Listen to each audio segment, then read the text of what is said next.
80 personnes ont répondu ce matin à l'appel de Corsica Libera et la Soju Solidarida. Il s'agissait de soutenir 9 militants dont le procès s'ouvre ce lundi à Paris.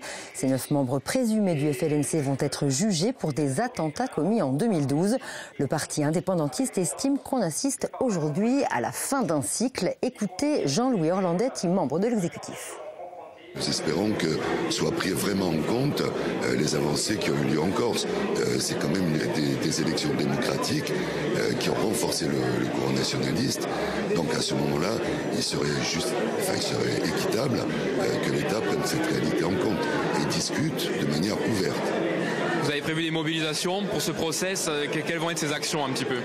Il y a des actions de sensibilisation essentiellement qui sont importantes, parce que c'est un procès qui concerne bien évidemment Corsica Libera et les militants qui seront jugés, mais c'est un procès plus largement qui concerne la Corse.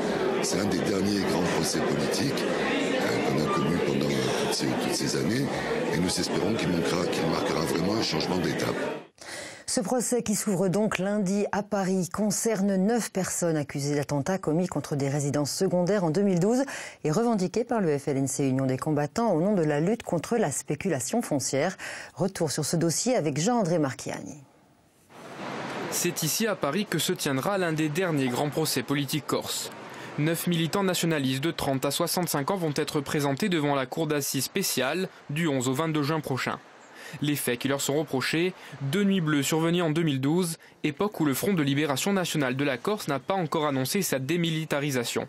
La première, revendiquée par le FLNC, a lieu au mois de mai et fait état d'une vingtaine d'attentats en Corse, la plupart contre des résidences secondaires.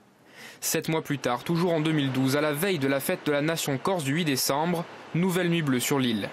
Là encore, le FLNC, dans un communiqué, s'attribue 31 actions contre la spéculation immobilière.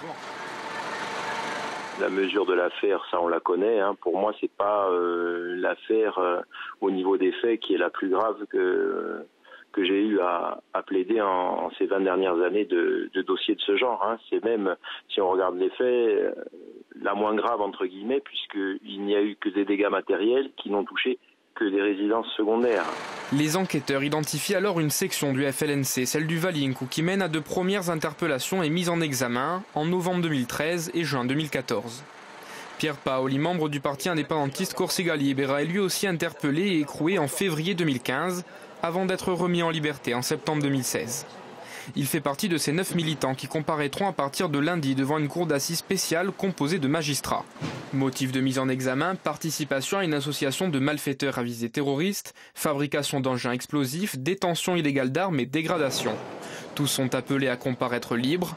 Le verdict est attendu pour le 22 juin.